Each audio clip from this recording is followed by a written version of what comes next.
Caríssimos irmãos e irmãs, a liturgia de hoje nos oferece tantas possibilidades de reflexão. Nós poderíamos refletir sobre a coragem nas adversidades, a coragem nas tribulações. Poderíamos refletir sobre o dom da fortaleza. Poderíamos refletir sobre o dom da fé, a necessidade que nós temos de pedir o dom da fé para que não sucumbamos diante das dificuldades. Poderíamos falar a respeito da transitoriedade de todas as coisas, isto é, como diz São Paulo lá em 1 Coríntios, capítulo 7, versículo 31. A figura deste mundo passa. Poderíamos falar sobre a santidade, poderíamos falar sobre o martírio branco. E eu vou tentar falar um pouquinho, mas a partir dessa expressão, martírio branco. Estamos hoje celebrando São João Crisóstomo. Ele é bispo e doutor, isto é, ele tem um grande ensinamento para a igreja, doutor da igreja. E ele não é mártir, embora tenha morrido por causa de Cristo. Ele não chegou a de fato derramar o seu sangue, mas os sofrimentos e as perseguições que ele suportou por causa de Cristo o levaram à morte. São João Crisóstomo nasceu no século IV, vou pegar precisamente aqui a data do nascimento dele. Ele nasceu por volta de 349 em Antioquia da Síria. Era de classe média, foi muito bem educado na época. Ele teve aulas com o grande mestre Libânio, o grande mestre de então, Libânio. Ele era pagão ainda, Crisóstomo. E era o primeiro orador da escola de Libânio. Então assim, imagine aqui a melhor universidade do mundo. Naquela universidade, imagine o aluno tido como o melhor aluno daquela universidade. Pois bem, era João Crisóstomo. Ele era o melhor aluno da escola de Libânio e tinha uma carreira imensa pela frente. Mas ele descobre Cristo e o seu Evangelho. E com 19 anos se deixa batizar.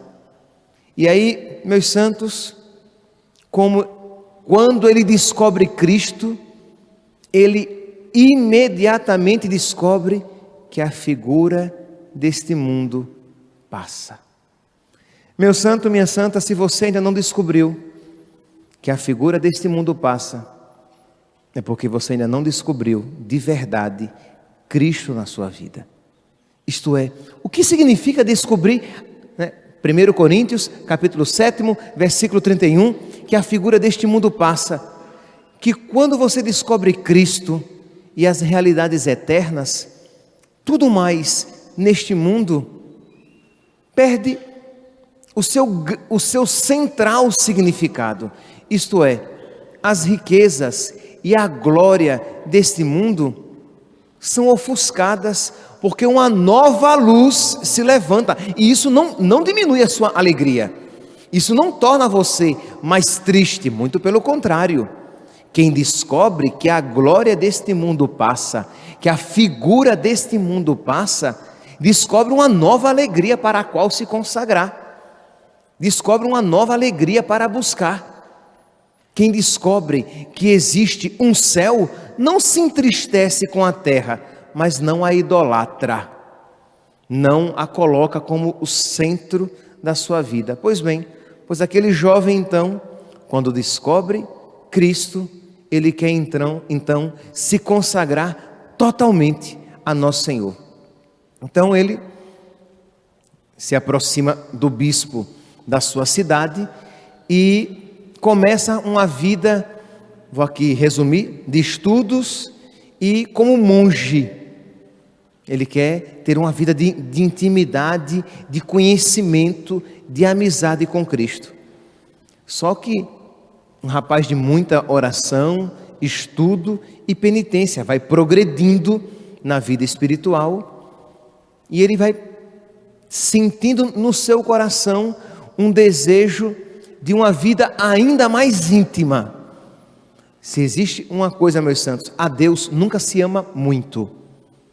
Então, nós não podemos ter medo de exagerar no amor a Deus. Nós não precisamos ter medo de exagerar no amor, porque, como diz Santo Agostinho, de quem São João Crisóstomo era contemporâneo, a medida do amor é amar sem medida. É próprio de quem ama querer amar mais. Quando começamos a pensar que estamos amando demais, é porque estamos deixando de amar. Quando começamos a nos cansar de amar, seja amar uma criatura, seja amar a Deus, mas quando começamos a nos cansar de amar, é porque estamos deixando de amar. Não é porque amamos muito, mas exatamente o contrário, é porque estamos amando pouco.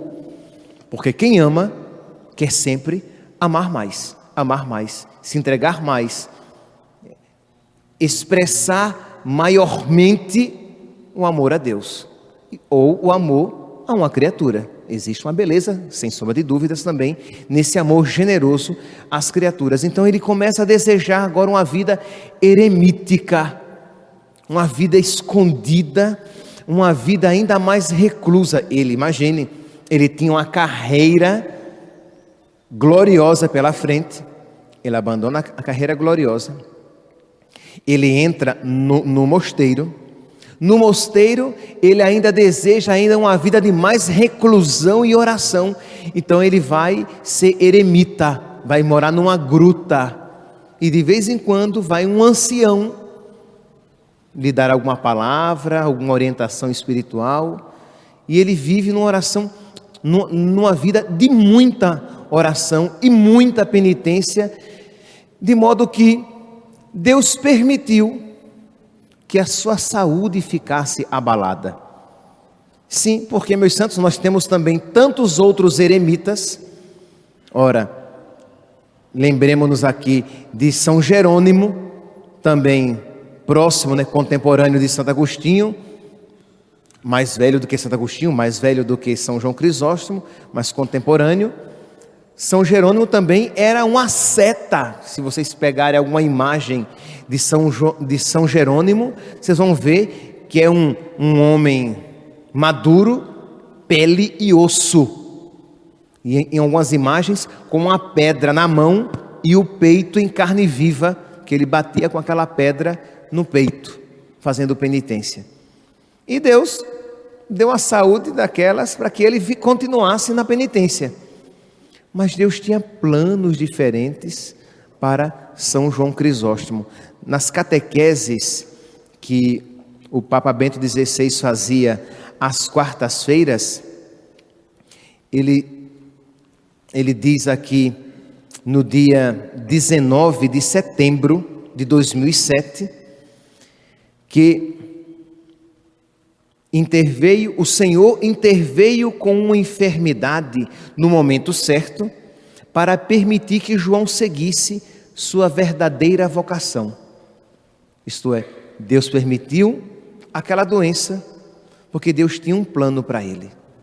Vê aqui, meus santos, a soberania de Deus, a providência de Deus, e que deve nos inspirar, meus santos, tanta confiança. Imagine, meus santos, a dor que foi para esse homem, com a vocação de entrega a Deus, que deixou tudo, que queria ser monge, e agora uma doença o tira do ministério, ou melhor, o tira da vida consagrada. Entenda aqui, vida consagrada, da vida mais íntima com Deus. Mas ele viu naquele acontecimento uma permissão de Deus, uma vontade de nosso Senhor Deus tem outros planos para mim. O que é que isso deve nos ensinar? Uma confiança absoluta na bondade de Deus, na providência. Ele tem o mundo em suas mãos. Olha ali a nossa imagem, a nossa imagem de Cristo Rei. Ele tem o mundo em suas mãos. Isto é, Ele é o Senhor da história. Ele é o Senhor da minha vida. Ele guia os acontecimentos da minha vida. Ele não permite nem que um cabelo caia da minha cabeça. Diz a Escritura que nem um cabelo fica branco, nem cai, sem que haja a permissão de Deus. Muito bem. Então, deve nos inspirar essa confiança, o quê? Por mais dolorosa que seja a permissão de Deus, Deus está à frente. Deus está no comando. Louvado seja Deus. Por mais que você sinta o peso daquela vontade de Deus na fé, você vai dizer o quê? Deus é bom. Deus está permitindo isso para o meu bem. Deus está permitindo essa contrariedade para a minha salvação e para a salvação de outras pessoas, porque foi o caso aqui de São João Crisóstomo. Deus não queria apenas a salvação dele, mas Deus tinha também em meta a salvação de tanta gente por meio dele. Então, ele volta a Antioquia e o bispo, é claro, com um homem dessa grandeza, ordena logo. O bispo o ordenou, foi feito diácono, foi feito padre e, é claro, um ministério fecundíssimo, ganhando muitas pessoas para Cristo. As igrejas por onde ele passava, as igrejas enchiam porque as pessoas queriam ouvir a sua palavra, as pessoas viam literalmente Deus num homem. Isso aí foi fazendo com que também, de alguma maneira, ele criasse fama, Sim, lembrando que João Crisóstomo, esse Crisóstomo, boca de ouro, ele já possuía essa expressão já quando pagão. Lá na escola de Libânio, ele já era tido como boca de ouro. Então imagine, quando ele deixou a carreira pública, ele deixou no auge, jovem, no auge. Então, como ministro de Cristo também, reconhecido como boca de ouro. E aí, lá em Constantinopla, onde o imperador morava então, ouviu falar a respeito daquele padre muito famoso, e aí quiseram que ele viesse para a corte e fazê-lo bispo. Só que, imagine, ele já saiu do mosteiro, ele agora estava exercendo e feliz exercendo o seu ministério como padre. O povo de Antioquia que amava o seu padre e não ia querer deixar que ele saísse de lá. Mas o império mandou lá buscá-lo. Mas o que foi que fez? Mandou um representante para tirar algumas dúvidas a respeito da vida pastoral. E como muita agitação, porque ele era muito requisitado, pediram, vamos então conversar num local mais reservado, para que teremos melhores conclusões. Quando colocaram o homem na carruagem, raptaram João Crisóstomo. É interessante, assim, quando a gente olha para as atitudes da igreja antiga, Agostinho, que é ordenado quase que contra a vontade, chorando, entendeu? Meu Deus do céu, o que é que vão fazer de mim? São Gregório também, entendeu? São João Crisóstomo, raptado, levaram o padre. Quando chegou lá em Constantinopla, vai ser nosso bispo. E aí não tinha, porque eles não iam deixar voltar. Você não vai voltar, você vai ser nosso bispo. O imperador fazendo pressão, e ele acabou aceitando, porque ou ele se tornava bispo e cuidava das almas das pessoas, ou ele não ia voltar, porque eles não iam deixar que ele voltasse. Ou é nosso bispo, ou é bispo, ou não é nada. Porque voltar você não volta mais. Ele se deixou ordenar, mas aí, meus santos, eles não sabiam quem eles estavam colocando dentro de casa. Porque a corte gostava da vida do luxo, A corte era cristã, mas era de verdade, era mundana.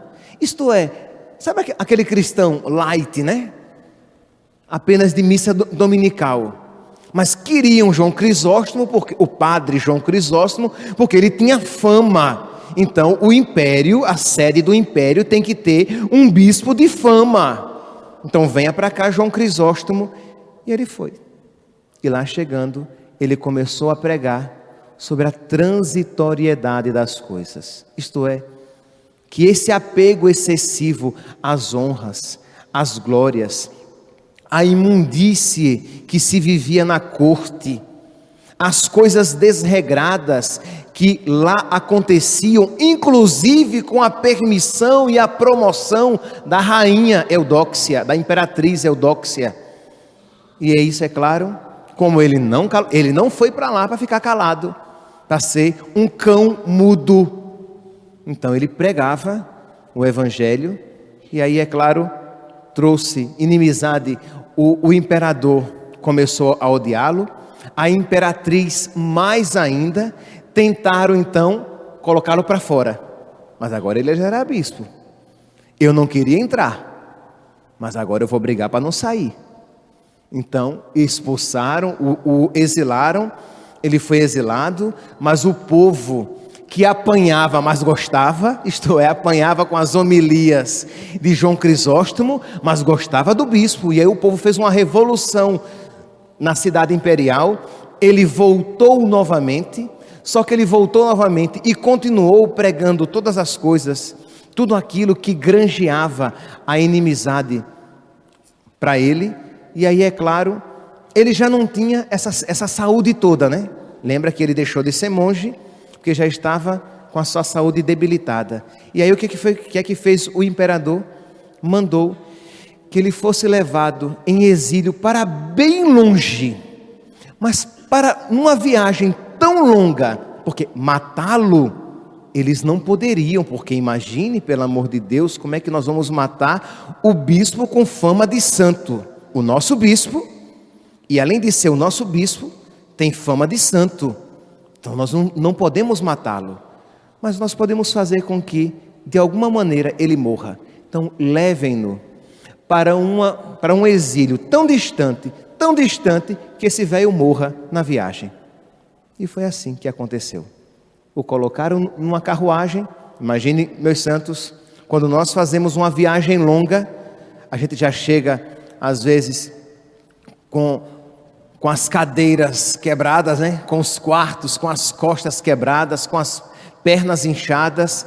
E isso numa viagem que tem poltronas. Imagine vocês aqui, nesses bancos do Cristo Rei, que são tão confortáveis, né? Eu sei que os nossos bancos são muito confortáveis, mas é uma horinha, né? E que a gente fica e pronto, vai embora. Agora imagine semanas, meses, numa carruagem, com assento de madeira, com as estradas parecidas com a nossa cidade, cheia de buraco, balançando, e um velho dentro daquela caixa de madeira, num sol causticante ou num frio de rachar. É claro que o velho morreu. Chegando em uma das cidades, ele foi levado para uma igreja e ali ele entregou a sua alma a Deus. O Papa Bento XVI, na catequese de 26 de setembro, na segunda catequese, ele fez 2 catequeses sobre João Crisóstomo. Na catequese de 26 de setembro de 2007, ele diz assim: a marcha rumo à morte terminou em Comano, no Ponto. Aqui, São João Crisóstomo, moribundo, foi levado para a capela do Marte São Basílisco, onde rendeu a alma a Deus e foi sepultado Marte ao lado do Marte. Isto é, ele é Marte? Não, vocês veem que eu estou de paramentos brancos.